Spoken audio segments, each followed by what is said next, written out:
Welcome to Pre-Game, and joining me is Braids. What a massive weekend of footy we got, Braids. Yeah, look, it's going to be fantastic. We've got the preliminary final of the District League at the Reed Oval on Saturday, and look at it, it's shaping as a fantastic contest between two very similar sides in a lot of ways. Panmure Dennington. Panmure finished on top of the ladder, the minor premier. Obviously had a bit of a stumble last week against Kalura-Nurat. Can they bounce back? Look, I think they can.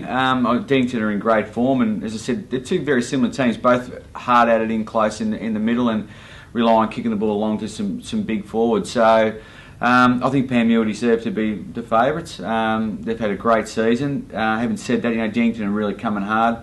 So it'll be interesting to see how it plays out. It's almost like the Master and the Apprentice. I think Dennington have copied their style a lot on the way Panmure have played during the year. So, and I think to be fair to Panmure, they should start favourites, and I think they will win. But I think it'll be pretty tight. A couple of goals in it. Dennington could be the fairy tale story of the year. I mean, they missed the finals last year, and they only a few weeks ago were struggling to make the five. And they could be, that's right. And it'd be a fantastic effort, but it is a big effort to keep winning these big games week after week. But yeah, it's a final, anything can happen. Well, not many people would have given them much of a chance last week against Allenford. No, and they played super footy against Allenford, so they're up and about. They're going to give themselves the best chance, so it'll be a great game of footy. And that's at the Reed. Now, of course, Hampden League Braids. It's going to be another big weekend there with Camperdown and Cobden on Saturday down at Terang Recreation Reserve. And look, traditional rivals, so there's going to be a bit of extra sting in that, you'd think. Oh, I reckon there's going to be a little bit of extra sting, Braids. I reckon it's going to be massive. I can just see, I reckon they'll get a massive crowd down there, and Cobden are a side that's been very underrated, and I get the impression they're peaking at the right time. Yeah, they've got some good kids there, and they seem to have a lot of speed through the ground. The big issue, they haven't been able to use their speed in the last few weeks because the grounds have been so heavy. So it's going to be really interesting to see what sort of deck we get at Terang and whether they can use that speed. The interesting thing, of course, is that Cobden are one of the lowest scoring sides in the competition this year. They're actually the 6th highest scoring side. So.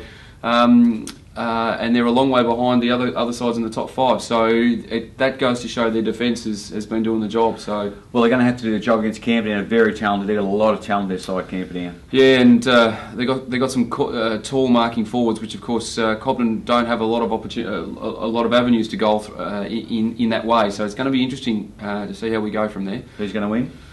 Oh, it's tight. It's tight. I'm a big believer that ladder positions never lie, so I think Camperdown might just get up. It'll be tight. And what about Sunday elimination final? Croydon and the North Warrnambool Eagles. Big rivalry there. A real spiteful game 2 weeks ago when these two teams met. The Eagles won there, but the Saints are coming. Yes. Well, don't forget, Braids, the Saints won the first 2 games that they played against the Eagles, including out at Bushfield by a point, and then, of course, only a couple of weeks ago in the heavy hitting contest at Victoria Park, North got over the line. So, interesting sting in the tail. I mean, North, all the hype pre-season, everyone was saying they're going to win the flag. Of course, they picked up one of Koroit's favourite sons, Dean Gavin, which has added a lot of spite, a lot of extra interest in this clash. They've won 6 of their last 7. Koroit got some really talented players up forward, particularly Sam Dobson, Joe McLaren, Ben Dobson can go forward. Yep. It's going to be tight. I've got a big feeling that Koroit might have another week left in them. And do you think that's maybe due to that forward firepower? That seems to be the Saints' big plus. Yeah, 2 weeks ago when North Warrnambool beat Koroit. Koroit just butchered the ball going forward, and their forwards never had an opportunity. I mean, the interesting thing was Koroit won the inside 50 count, won the centre clearances, dominated possession, but got beaten by 4 goals. Yep. So if they can get the ball in with reasonable service, I think they can kick a winning score. Great week ahead at the footy. If you can't get to a game this weekend, make sure you follow us on our website, standard.net.au, and via Twitter, GregBest1 and Anthony Brady 7. Have a great weekend.